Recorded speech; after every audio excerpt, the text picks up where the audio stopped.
मोहन राकेश हिंदी साहित्य जगत में एक नाटककार, कहानीकार के रूप में प्रसिद्ध रहे। ये बात आपको ध्यान में रख लेनी है। देखना, मोहन राकेश से संबंधित मतलब बहुत सारी चीज़ें हैं कि ये जो नई कहानी आंदोलन रहे हैं, उसमें भी रहे हैं देखना। साथ ही साथ मोहन राकेश से आपको याद रख लेना है कि एक कहानीकार के रूप में भी बहुत प्रसिद्ध रहे। इनकी जो सबसे श्रेष्ठ जो कहानी मानी जाती है, वो किसे माना जाता है? वो माना जाता है इनकी जो मलबे का मालिक कहानी रही इनकी देखना, ठीक है? इसके साथ-साथ आपको याद रख लेना है कि इन्होंने नाटकों में जितने भी नाटक लिखे या फिर यूँ कहें कि आधुनिक या समकालीन नाटकों में जो मील का पत्थर नाटक था, वो था इनका आधे अधूरे, ठीक है? जिससे हम नए नाटकों की शुरुआत मानते हैं एक तरीके से, जो विसंगत नाटक हैं या आधुनिक नाटक रहे, वहाँ से, ठीक है? और दूसरी चीज़ याद रख लेनी है कि इन्होंने एकांकी भी लिखे, जिसको लघु नाटक भी एकांकी अलग चीज़ है। बीज नाटक, ये भी आपको ध्यान रख लेना है देखना, बीज नाटक से हम क्या समझते हैं कि बिल्कुल जो छोटे-छोटे नाटक हैं, उनको लिखने की शुरुआत भी इन्होंने ही की थी। Good morning Banita and Sunita, वो भी आप ध्यान में रखेंगे देखना कि जो बीज नाटक हैं, वो भी किसने लिखे थे?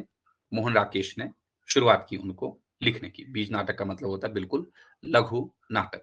एकांकी भी इन्होंने लिखे हैं, अंडे के छिलके इत्यादि आप देखते हैं कि वो इनकी रचना रही है, उनको एक बार आप ज़रूर देखिएगा। एंड बहुत बड़ा सवाल इसने एक रचना रची है देखना, वो भी आप ध्यान में रखेंगे। कई बार वो पूछते हैं। इसके अलावा अगर आप देखें कि जो ये आषाढ़ का एक दिन नाटक रहा, ये भी मतलब इनके प्रमुख श्रेणीगत नाटकों में एक नाटक की श्रेणी में ही आता है, जिसमें इन्होंने मतलब एक समन्वय स्थापित करने की कोशिश की है। जो भी चीज़ें इसमें रहेंगी वो हम आगे जानेंगे, ठीक है? आप इसके बारे में ये याद रखें कि मोहन राकेश ने जो एक तो इन्होंने नई कहानी और सारिका नामक पत्रिका का इन्होंने क्या किया, संपादन भी किया था, वो भी आप एक बार याद रखिएगा, है ना? हो सकता है आपको ये चीज़ भी पूछ जाए कि इन्होंने किन-किन पत्रिकाओं का संपादन किया है, सारिका और नई कहानी। तो ये तो आपको जिस भी रचनाकार के बारे में पढ़ते हैं ना, उसके बारे में थोड़ा-सा ये चीज़ ज़रूर देख लें कि अगर कोई उसने कोई पत्रिका वगैरह का संपादन किया है, तो वो भी आप एक बार ज़रूर देख लीजिए क्योंकि वहाँ से प्रश्न आ जाते हैं, ठीक? ये नाम आपको ध्यान में रख लेने हैं लेखक त्रयी में 3 नाम, मोहन राकेश, राजेंद्र यादव, कमलेश्वर। हालाँकि कमलेश्वर ने समांतर कहानी आंदोलन एक अलग से भी चलाया था, वो भी आपको याद रखना है। नई कहानी से रिलेटेड जो चीज़ें रहेंगी देखना, उनको हम बाद में पढ़ेंगे फिर से एक बारी। ओके, तो ये हो गया इसका सामान्य सा परिचय। आषाढ़ का एक दिन, ये जो नाटक इसने लिखा था देखना 1958 में लिखा था, कालिदास के जीवन पर आधारित ये नाटक रहा है, जो महान कवि कालिदास रहे हैं, उनके जीवन पर आधारित, ठीक है? उनके जीवन से संबंधित या यूँ कहें कि जो कालिदास के जीवन का अंतर्द्वंद है, वो आज के समय के प्रत्येक व्यक्ति का अंतर्द्वंद है। इस चीज़ को चित्रित करने का प्रयास इस नाटक में किया गया है मोहन राकेश के द्वारा, ठीक है? सत्ता एवं सृजनात्मकता कि भई जो सत्ता है, जो शासक है, वो सृजन को यानी कि जो साहित्यकार हैं, उनको भी जो है वो अपनी तरफ क्या कर देता है, मोड़ लेती है सत्ता। तो ये चीज़ इसमें बताने का प्रयास किया गया है। आगे हम थोड़ा-सा इसके बारे में जानेंगे। इन नाटकों को एक बार आप ज़रूर पढ़ लेना, है ना? जितने भी नाटक हैं, मैं हमेशा आपको ये चीज़ कह रहा हूँ देखना, जब तक आप खुद नहीं पढ़ेंगे, तब तक आपको ये ज़्यादा अच्छे से समझ में नहीं आएँगे। तो आषाढ़ का एक दिन 1958 में, इसके बारे में सामान्य सी चीज़ें हैं, जिनको हम थोड़ा-सा यहाँ पर देखेंगे और उसके बाद और चीज़ें जानेंगे। पहले पहल यहाँ पर देखिए एक श्रेणी किस प्रकार का नाटक है ये, तो श्रेणी ये नाटक ही है देखना इसकी मतलब मूल रूप से नाटक ही है, कुछ अलग तरीके का नहीं। हाँ, इसमें बिंब को ज़्यादा महत्व दिया गया है, तो इसलिए हम इसको बिंबधर्मी प्रगीतात्मक नाटक कहते हैं। प्रगीत, जिसको हम डिथीरैम भी कहते हैं, ये आप पाश्चात्य काव्य शास्त्र में पढ़े हुए हैं, देखना जब हम पीजीटी की क्लासेस में थे, ठीक है? तो बिंबधर्मी प्रगीतात्मक नाटक ये रहा है, मुख्य बिंब इसमें क्या है? मेघ है।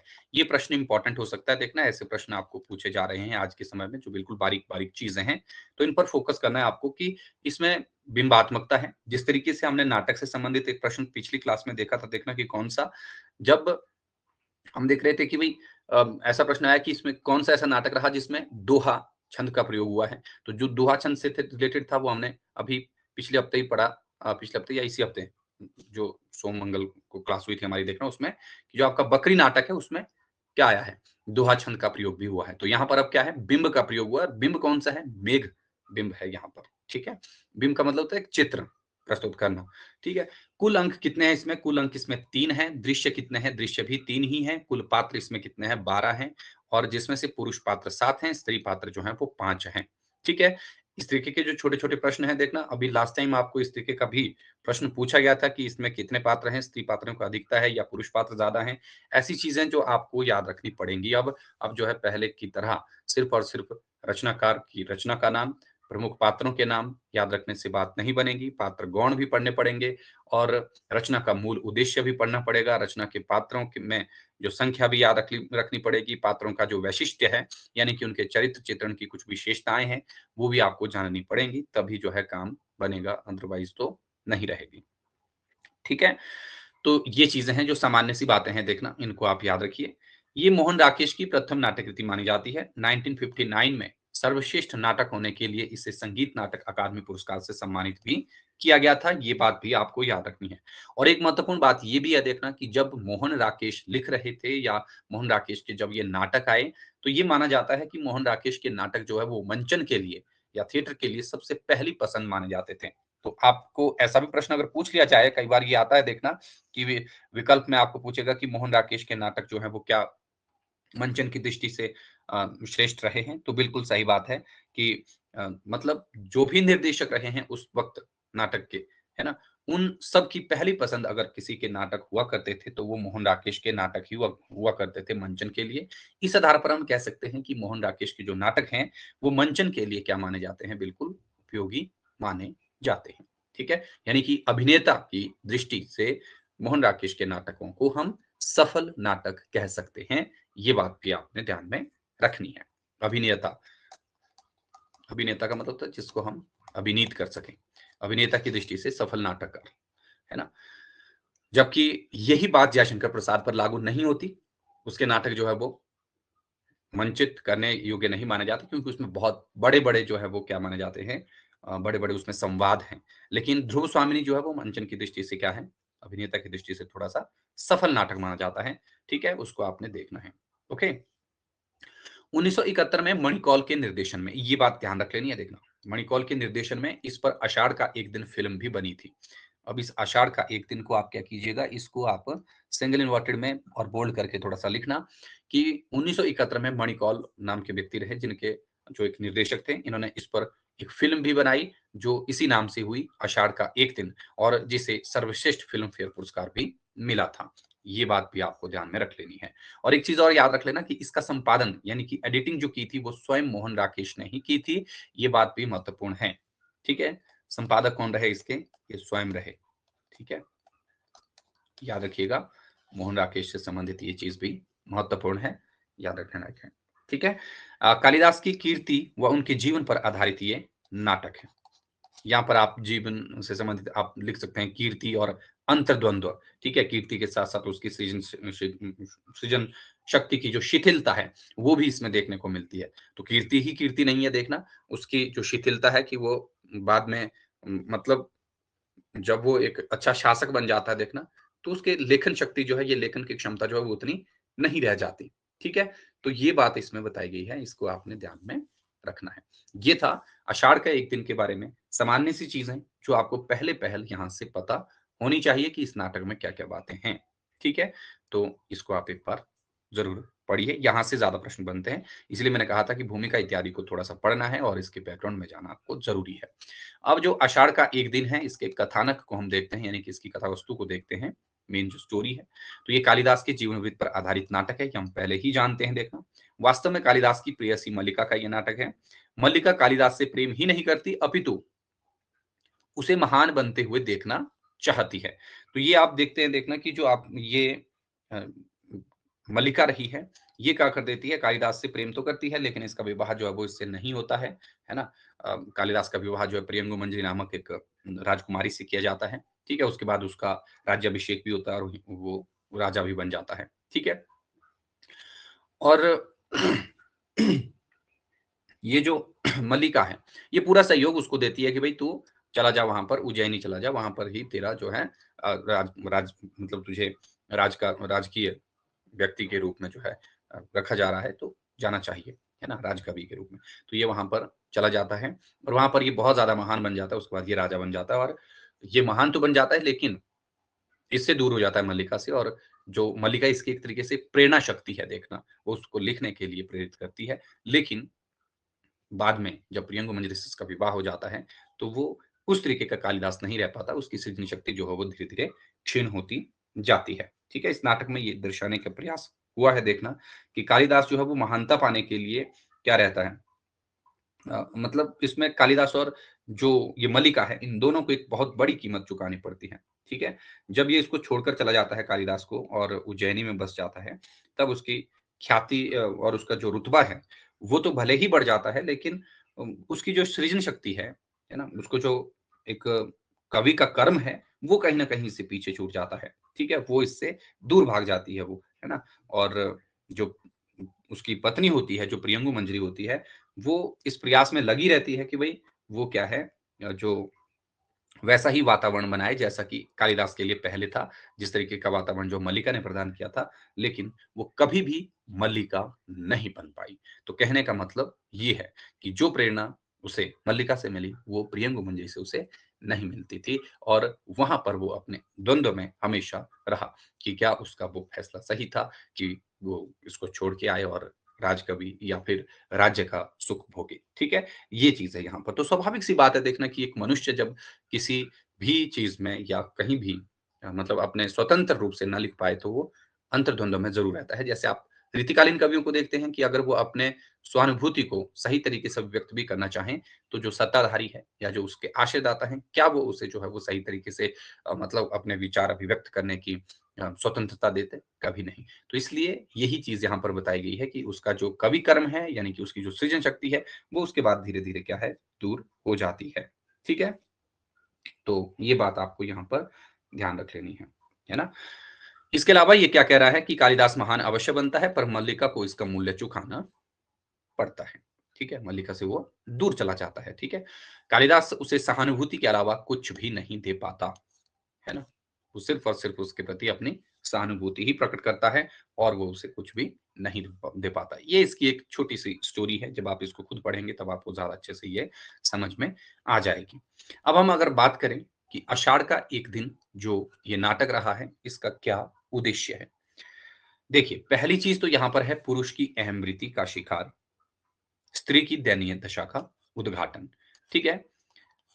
ये पहली है इसमें महत्वपूर्ण इसका उद्देश्य कि भई जो आषाढ़ का एक दिन नाटक रहा है, इसमें पुरुषों के जो अहम हैं, उसका चित्रण है, ठीक है? और साथ ही साथ स्त्री जो है उसकी दयनीय स्थिति उसमें बताई गई है, जिस तरीके की मल्लिका और जो ये बाकी जो स्त्री पात्र रहे हैं, उन सब से, ठीक है? राजाश्रय साहित्यकार की प्रतिभा को कुंठित कर देता है। ये बात तो मैंने अभी आपको बता दी कि जब हम किसी के आश्रय में रहते हैं, तो क्या हम वैसे स्वतंत्रता के साथ लिख पाएँगे? नहीं, क्योंकि हो सकता है राजा का भी अपना कोई विचार रहा हो, है ना? आज के समय में भी अगर हम देखते हैं, चाहे वो न्यूज़ रिपोर्टर हों, चाहे फिर आपके जो साहित्यकार हों, है ना? उनको फिर इस तरीके से शिकार होना पड़ता है राज्यों का ही। ठीक है? ये राज्यों का शिकार मतलब है कि जो सत्ताधारी वर्ग है, शासक वर्ग है, वो उसके खिलाफ ज़्यादा नहीं जा सकते, है ना? तो ये चीज़ यहाँ पर आपको ध्यान में रखनी है, ठीक है? तो कालिदास के माध्यम से साहित्यकार के मानसिक द्वंद्व को सृजनशील व्यक्तित्व और परिवेश सृजनशील व्यक्तित्व और परिवेश, कलाकार और राज्य की आपसी टकराहट को व्यक्त करना इस नाटक का एक और उद्देश्य रहा है, ठीक है? किसके माध्यम से? कालिदास के माध्यम से, ठीक है? जो साहित्यकार का द्वंद्व है, उसको किसके ज़रिए सृजनशील व्यक्तित्व और परिवेश, 2 चीज़ें हैं ना, कि उसका परिवेश क्या है, कैसा है?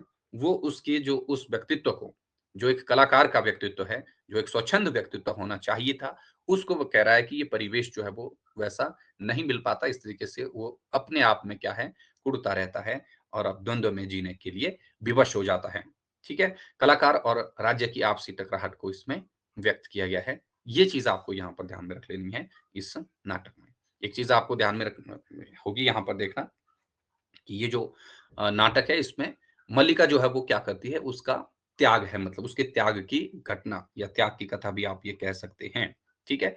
वो ऐसी मल्लिका नहीं है, देखना जैसे अभी ज्योति मौर्य वाला कॉन्सेप्ट आया, ठीक है? तो उसने पूरा उसको साथ दिया, है ना? लेकिन ज्योति मौर्य के रूप में यहाँ पर कालिदास को आप ले सकते हैं कि हालाँकि उसने त्यागा नहीं उसको, बाद में उससे मिलने भी आ जाता है, लेकिन तब तक बहुत देर हो चुकी होती है, ठीक है? आगे आप इसकी समीक्षा के बारे में जब देखेंगे, वहाँ पर आपको ये चीज़ और अच्छे से समझ में आ जाएगी, ठीक है? कालिदास के माध्यम से इसका द्वंद्व, ठीक है, ये आम जनमानस का द्वंद्व है, देखना ये कालिदास और मल्लिका की प्रेम कथा की करुण विडंबना का चित्रण इसमें हुआ है कि भाई जो एक दूसरे से वो प्रेम तो करते हैं लेकिन विवाह बंधन में नहीं बन पाते, ठीक है। कालिदास जो है अपने सृजनशीलता के लिए जो वो दूर जाता है और बाद में जो है वो पास होना चाहते हैं, लेकिन तब तक जो है वो बहुत देर हो चुकी होती है। मोहन राकेश के शब्दों में इस नाटक में आज के लेखक की द्विधा को चित्रित करना चाहता था। मैं इस नाटक में आज के लेखक की द्विविधा द्विविधा मतलब दोनों तरीके का जो स्वभाव है उनको चित्रित करना चाहता था, इसलिए उन्होंने कालिदास को लिया। लेखक जो राज्य या इसी प्रकार की अन्य संस्थाओं द्वारा प्रस्तावित लोभ के प्रति आकृष्ट होता है, ठीक है। तो ये कह रहा है, ये कथन आपको थोड़ा सा याद रख लेना है। देखिए स्वयं मोहन राकेश ने इसके उद्देश्य के बारे में ये कहा है कि मैं इस नाटक में आज के लेखक की जो द्विविधा है ना, उसको चित्रित करना चाहता हूं और चाहता था। लेखक क्या करता है, जो भी राजकीय संस्थाएं रही हैं उनके द्वारा जो प्रस्तावित लोग हैं उनके प्रति हमेशा आकृष्ट रहते हैं, ठीक है।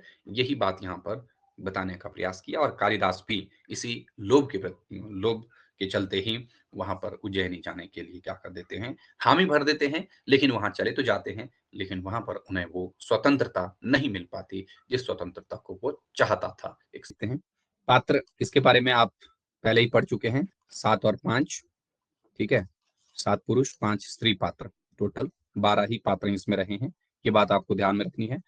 और अंबिका, मल्लिका, कालिदास, दंतुल, मातुर, विलोम और निक्षेप, प्रियंगु मंजरी, ठीक है, अनुनासिक एंड अनुस्वार अधिकारी हैं ये दोनों, संगनी और रंगनी नागरी हैं, ठीक है। ये इनके टोटल पात्र हैं जिनके बारे में आपको ध्यान में रखना है। बाकी यहाँ पर थोड़ा सा इनके बारे में लिखा हुआ है, देखना आगे हम प्रत्येक पात्र के वैशिष्ट्य के बारे में भी जानेंगे कि प्रत्येक पात्र के चारित्रिक जो विशेषताएं हैं वो कौन कौन सी रही हैं। तो अंबिका जो है ये मल्लिका की विधवा माँ है, देखिए वो हमेशा दुखी रहने वाली है और ये अंबिका को बहुत सारी चीजें जो वो सिखाती रहती है, अंबिका ने, सॉरी, मल्लिका को। मल्लिका इसकी मुख्य नायिका है जो कालिदास की प्रेयसी है, स्वाभिमानी है, अंबिका की ये पुत्री है।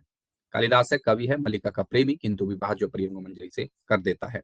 दंतुल राजपुरुष है जो कालिदास के को प्रथम बार उज्जैन ले जाने हेतु आया है, ये वररुचि के नाम से भी आप इसको याद रख सकते हैं।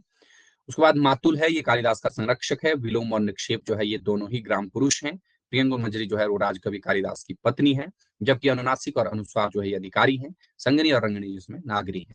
हम मुख्य रूप से प्रत्येक पात्र के जो वैशिष्ट्य की बात करेंगे, यहाँ पर जो मुख्य पात्र हैं उनके बारे में, जो सामान्य सी चीजें हैं इनको आप एक बार देखिएगा।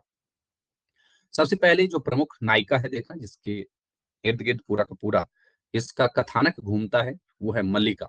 मल्लिका के बारे में सिद्धनाथ रहे हैं, देखना जो एक आलोचक हैं, इन्होंने क्या कहा, इन्होंने बोला कि मोहन राकेश की कल्पना है मल्लिका, ठीक है। ये क्या है, एक काल्पनिक पात्र है, ये बात आपको ध्यान में रखना है ना। अधिकतर पात्र इस नाटक में क्या है, काल्पनिक ही है। हालांकि मातृगुप्त के चलते यानी कि कालिदास के चलते इसको क्या बोला गया कि ये क्या है, ये एक ऐतिहासिक पात्र रहा है, या यूं कहें कि आपके ऐतिहासिक नाटक भी इसको कुछ विद्वानों का मानना है कि जो इतिहास के पात्र हैं कालिदास, और लेकिन जब ये राजा बन जाता तो इसको मातृगुप्त कहते हैं, और जो स्कंदगुप्त चंद्रगुप्त में भी आया है, ठीक है। तो इसलिए इसको हम ऐतिहासिकता की दृष्टि से कुछ लोग जो है वो देखते हैं। तो मल्लिका के बारे में अगर हम बात करें, ये नायिका है, सर्वाधिक प्रभावशाली व्यक्तित्व इसका इस नाटक में दिखाया गया है, देखना सशक्त है, ये कालिदास की अनन्य और एकनिष्ठ प्रेमिका ये मानी गई है, ठीक है। कालिदास की प्रेरणा स्रोत भी इसको माना जाता है क्योंकि ये कालिदास को ही क्या करती है, प्रेरित करती है लिखने के लिए, और जो भी इसकी कीर्ति, जो भी उसका यश था, वो किसकी वजह से माना जाता है, देखना कालिदास का, वो मल्लिका के माध्यम से ही माना जाता है, ठीक है। स्वाभिमानी रही है, संवेदनशील थी, पितृहीनता थी, मतलब इसके पिता नहीं थे। कालिदास की सृजनात्मक शक्तियों का ये प्रतीक मानी जाती है, ठीक है। ये बात आपको ध्यान में रख लेनी है। काल्पनिक पात्र है, आधुनिक प्रताड़ित नारी का प्रतीक भी इसको माना गया है, ठीक है। तो ये जो सारी चीजें हैं इनको आप एक बार जरूर देखिएगा, क्योंकि कई बार क्या होता है कि आपको इस तरीके से जो मुख्य पात्र हैं उनके चारित्रिक विशेषताओं से संबंधित प्रश्न जो है वो पूछ लिया जाता है, तो इसको भी आप एक बार जरूर देखिएगा। इसके अलावा यहाँ पर दूसरा जो पात्र आता है, यह है कालिदास, नाटक का नायक है, ये ऐतिहासिक पुरुष है। यहाँ पर देखिए, ये थी काल्पनिक पात्र और यह ऐतिहासिक पात्र। हो सकता है आपको ऐसा प्रश्न पूछ लिया जाए, देखना कि इनमें से कौन सा ऐतिहासिक है, कौन सा काल्पनिक है। संस्कृत के महान साहित्यकार के रूप में ये प्रतिष्ठित हुए। इसने ऋतु संहार, कुमार संभव, अभिज्ञान शकुंतलम, रघुवंश, मेघदूत इत्यादि की रचना इन्होंने की है। ये आप सब लोग जानते हैं, कालिदास की ये महत्वपूर्ण कृतियां हैं, देखना। इनके ये रचनाकार रहे, अहिंसक और उदार व्यक्तित्व इसका रहा। उज्जैनी जाकर, यहाँ पर उज्जैनी जो है आप इस तरीके से भी लिख सकते हैं, ठीक है। उज्जैनी जाकर प्रेमिका से ये विमुख हो जाते हैं और प्रियंगु मंजरी से इनका विवाह हो जाता है। कश्मीर के ये शासक बन जाते हैं और कश्मीर के शासक बनने पर ही इन्हें मातृगुप्त माना जाता है। आधुनिक रचनाकार का प्रतीक है ये, जो राजसत्ता के लोभ से साहित्यिक संवेदनाओं को खो देता है। ये बात देखिए यहाँ पर बार बार आ रही है ना, ये इसकी मोस्ट बात है। देखना, आपको ऐसा प्रश्न पूछा जा सकता है कि आधुनिक रचनाकार, सॉरी, मतलब राजसत्ता के लोभ से साहित्यिक संवेदनाओं को खो देने का का जो चित्रण है, ये किस नाटक में हुआ है। तो आपको सिंपली याद रख लेना है, ये जो आपका राजसत्ता की बात यहाँ पर हुई है, तो ये रहेगी आपकी आषाढ़ का एक दिन नाटक में, जिसमें जो राजसत्ता के लालच में जो मनुष्य है वो अपनी साहित्यिक संवेदनाओं को, साहित्यिक वृत्तियों को, साहित्यिक प्रवृत्तियों को, यानी कि अपनी स्वच्छंद प्रवृत्ति को खो देता है और वो एक बंधन में बंध जाता है, जिस तरीके से कालिदास यहाँ पर रहे हैं। ठीक है, इस बात को याद रख लेना, यही इस नाटक का मर्म है। ठीक है, इसको आप ध्यान में रखिएगा।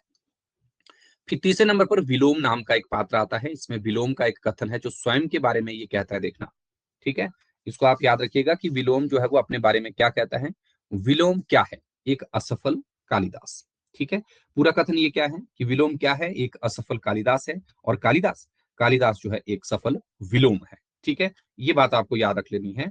और बोलता है साथ साथ में कि हम कहीं कहीं एक दूसरे के क्या है, बहुत निकट पड़ते हैं। ये विलोम का ही कथन आता है इसमें। देखना, ठीक है, विलोम का ही ये कथन है कि वो एक असफल कालिदास रहा है। ठीक है, ये कालिदास का प्रतिद्वंदी भी इसमें माना गया है। शुद्ध हृदय वाला व्यक्ति है ये, मल्लिका का हितैषी है और मल्लिका से विवाह भी कर लेता है। ठीक है, ये आपको याद रखना है यहाँ पर, है ना। तो उसको ध्यान रखिए, ये पात्र जो है वो इंपॉर्टेंट हो सकता है, और ये इसका कथन जो है अपने बारे में है और कालिदास के बारे में। और कालिदास को इसने क्या बोला? कालिदास को इसने सफल विलोम बोला, लेकिन स्वयं को ये असफल कालिदास कहता है। ठीक है, और कभी कभी ऐसा ही बोलता है कि हम दोनों जो है वो एक दूसरे के निकट भी हैं। ठीक है, तो ये कथन जो आपको पूछा भी जा सकता है, ये कथन कालिदास का है या विलोम का है, तो ये विलोम का कथन हो जाएगा। ये ध्यान रखना है आपको, है ना। तो इसके अलावा अंबिका आती है इसमें एक पात्र। देखना, जो मल्लिका की विधवा माँ है, ये यथार्थवादी स्त्री का चरित्र, स्त्री चरित्र है एक। मल्लिका के प्रति ये वात्सल्य का भाव रखती है, तो स्वाभाविक सी बात है कि अपनी संतान के प्रति प्रत्येक माता पिता जो है वो वात्सल्य, यानी कि पुत्र स्नेह, या जिसको हम कहते हैं वत्सलता का मतलब पुत्र स्नेह ही होता है ना, तो वो रखती हैं ये। बेटी को सच का आईना दिखाने वाली है। ठीक है, अपनी पुत्री को ये क्या है? सच का आईना दिखाती है, तो जो हर एक पेरेंट्स जो है वो करते ही हैं, है ना। तो ये चीज यहाँ पर इसमें रही है अंबिका से। और आप देखेंगे कि बहुत सारे कथन जो है अंबिका जो है मल्लिका को कहती है, वो कथन भी इंपॉर्टेंट है, उनको आप याद रखिएगा। जब आप नाटक पढ़ेंगे तो आप इसके बहुत सारे कथनों को जो है वो देखेंगे। ठीक है। तो उनको आपको देखना है ना। एंड जो आपका ये मल्लिका इत्यादि रहे हैं या अंबिका इत्यादि जो रहे हैं, देखना, ये पात्र इसमें हर एक उसमें आपको मिलेंगे, मतलब हर एक दृश्य में इनका रोल रहेगा। फिर यहाँ पर अंबिका के संदर्भ में सिद्धनाथ के कुछ कथन है। एक बार फिर से, ये सिद्धनाथ जो रहे, देखना, आधुनिक काल के बहुत अच्छे समीक्षक माने जाते हैं। इन्होंने बहुत सारे नाटकों की समीक्षा की है, तो इस संदर्भ में भी इन्होंने कही है कुछ एक चीजें। आगे इस नाटक के बारे में इन्होंने एक बात कही है, वो आप देखिएगा। हालांकि अभी पात्र के बारे में भी ये कह रहे हैं, देखना, ठीक है। उसको पहले बोला कि ये इसकी प्रतीक है, कल्पना है वही वो मोहन राकेश की, मल्लिका को। लेकिन अब अंबिका के बारे में क्या कह रहे हैं? ये उस भारतीय आत्मा की प्रतीक है जो अपनी पुत्रियों की वेदना, उपेक्षा व अवसाद को देखकर भी कुछ नहीं कर पाती हैं। आपने ऐसी बहुत सारी स्त्री पात्र देखे होंगे, इनकी बेटी अगर कहीं किसी जगह जा रही है, ठीक है, और वहां पर उसे कष्ट, दुख इत्यादि का सामना करना पड़ रहा हो, लेकिन माँ जो है अपने आप को विवश ही पाती है, क्योंकि आज हमारा जो समाज है वो किस तरीके का है ये आप सब लोग जानते हैं। तो ठीक उसी का प्रतीक यहाँ पर इसको बताया गया है। देखना कि जो आपका ये अंबिका है, इसकी भी वही स्थिति है जैसी दूसरी स्त्रियों की रहती है, एक ऐसी माता की जो अपनी पुत्रियों के दुख और उसकी उपेक्षा और अवसाद को देखकर भी कुछ नहीं कर पाती, वो असहाय ही है ना। तो ये चीज यहाँ पर दिखाया गया है विलोम नहीं, सॉरी, अंबिका के लिए। ठीक है, तो इसको याद रख लेना। फिर एक प्रियंगु मंजरी नामक पात्र है। ठीक है, इसको प्रियंगु भी कहा जाता है, मंजरी की जगह मंजरी साथ में रहेगा। ठीक है, तो इसको याद रख लेना। इसके बारे में क्या रहा है देखना, तो यहाँ पर एक चीज आती है कि ये व्यवहार कुशल एवं विदुषी है। ठीक है, ये बात आपको ध्यान में रख लेनी है। देखना, कालिदास की पत्नी है, सरल एवं प्राकृतिक सौंदर्य के प्रति ये आकर्षित जो पात्र है, इसको भी आप याद रखिएगा, ये भी महत्वपूर्ण हो सकता है। ठीक है, तो इसको आप याद रखिए, है ना। मल्लिका से इसने एक कथन कहा था, ये कथन आगे मैंने नहीं लिखवाया, देखना कथनों में, इसको आप यहीं से याद रखिएगा। ये कहते हैं कि राजनीति साहित्य नहीं है, उसमें एक एक क्षण का महत्व है। ये बात किससे कही है? ये इसने मल्लिका से कही है। तो ये पूरा कथन आपको बुक में मिल जाएगा कि राजनीति साहित्य नहीं है, उसमें एक एक क्षण का महत्व है। कभी कभी एक क्षण के लिए भी चूक जाए तो बहुत बड़ा अनिष्ट हो सकता है। ये कहा गया है इसमें, राजनीति में जो है वो कभी हम किसी क्षण से चूक जाए तो एक अनिष्ट भी हो सकता है। ये बात इसने कही है ना। तो इसको आप देखिएगा, ये पूरा कथन, ये इंपॉर्टेंट कथन हो सकता है। किसके लिए इसने कहा? मल्लिका से इसने पहले ये कथन कहा है, अपना जो दूसरे दृश्य में, यानी दूसरा जो अंक रहा, वहां पर इन्होंने ये बात कही है प्रियंगु मंजरी में। तो ये इसके जो प्रमुख पात्र थे, जिनके बारे में आपको उनकी विशेषताओं से संबंधित जो जो चीजें हैं, इनको एक बार जरूर देखना है कि कौन इसमें जो है वो मुख्य पात्र रहे हैं। ठीक है, तो विलोम हो गया, अंबिका हो गया, प्रियंगु मंजरी हो गया, एंड कालिदास, और ये दो लोग हो गए मल्लिका, जिनके इर्द गिर्द पूरी की पूरी स्टोरी जो है वो घूम रही है। तो एक बार आप इनके बारे में अच्छे तरीके से तब समझेंगे जब आप नाटक को अपनी आप पढ़ेंगे, है ना? तभी ये समझ में आएगा। अदरवाइज़ जो मुख्य बातें हैं, वो तो मैंने यहाँ पर बता दी हैं, लेकिन ये बातें आपको तभी याद रहने वाली हैं, जब आप इसको आराम से, इत्मीनान से पढ़ेंगे। अब हम इसकी समीक्षा को, ये आपने खुद पढ़ना है। जो बिल्कुल आलसी किस्म के व्यक्ति हैं, वो क्या करिएगा कि इस समीक्षा को पढ़ लीजिए, आपका काम जो है वो इससे हो जाएगा, और बाकी जो चीज़ें मैंने पहले आपको बताई, इसके कथानक के संदर्भ में, वही बातें यहाँ पर लगभग-लगभग हैं। पहले खंड में ये बताया गया है कि कालिदास हिमालय में स्थित अपने गाँव में वो शांतिपूर्ण जीवन से तरीके से जीवन गुज़ार रहे होते थे, है ना? और अपने लेखन में व्यस्त थे। वहीं पर उन्हें युवती मल्लिका के साथ प्रेम भी हो जाता है।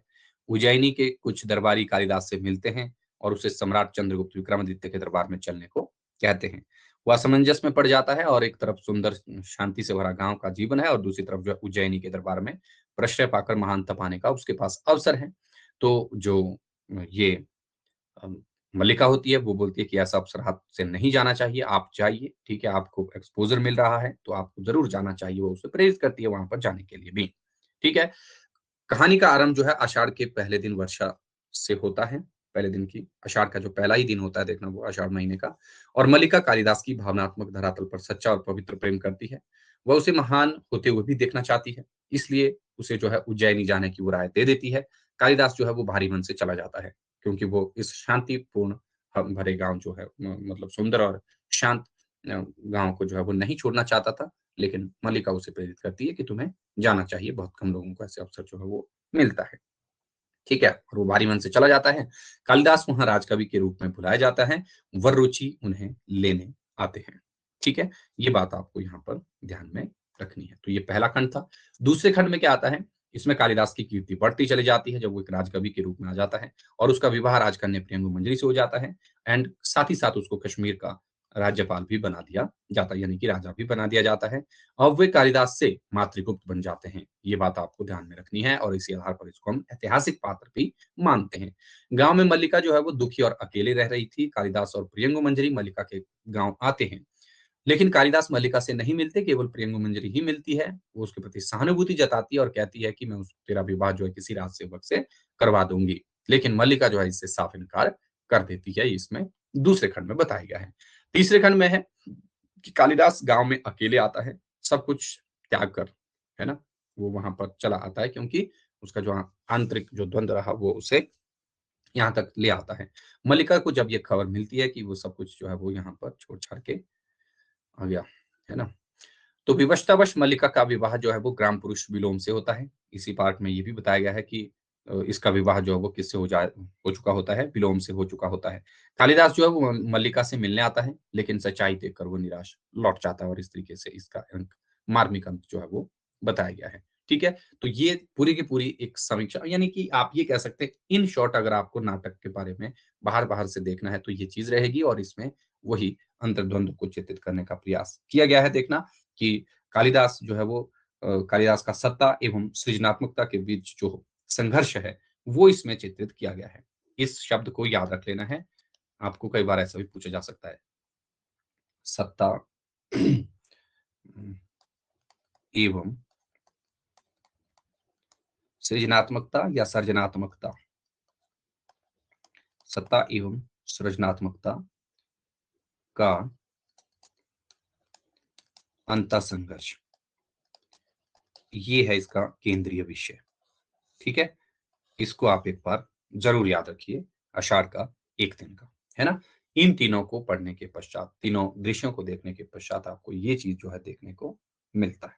ठीक है, तो अंतर्संघर्ष या अंतर्द्वंद भी आप इसको कह सकते हैं, और साथ साथ आप ये भी कह सकते हैं कि ये अंतर्द्वंद जो है वो केवल और केवल कालिदास का ही नहीं है, बल्कि आधुनिक मानव जो है इस प्रकार के कई अंतर्द्वंदों से घिरा हुआ है। ये चीज आपको यहाँ पर ध्यान रखनी है इससे। ओके, तो ये हो गया आपका जो नाटक था, जिसमें क्या-क्या चीज़ें हैं और महत्वपूर्ण जो बातें थी, वो यही है ना? अब इसके बाद आपको याद रख लेना है यहाँ पर नाटक में आए जो प्रमुख कथन हैं, वो कौन-कौन से हैं। मैंने भावना में एक भावना का वर्णन किया है।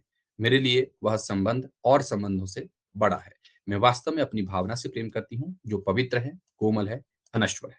मल्लिका का ये कथन है, देखना पहले अंक में ही आया है, तो इसको आप याद रखिएगा, और ये प्रीवियस ईयर पेपर में आपको पूछा जा चुका है ये वाला कथन। ठीक है? मिलान के लिए आ जाता है कि किस नाटक का कथन है, किस पात्र का कथन है, इसको आप थोड़ा-सा यहाँ पर ध्यान में रखिएगा। माँ का जीवन भावना नहीं कर्म है, ये अंबिका कहती हैं, देखना, ठीक है? ये भी मोस्ट हो सकता है, छोटा-सा कथन है, और ऐसे कथन आपको मिलान के लिए आते हैं, देखना।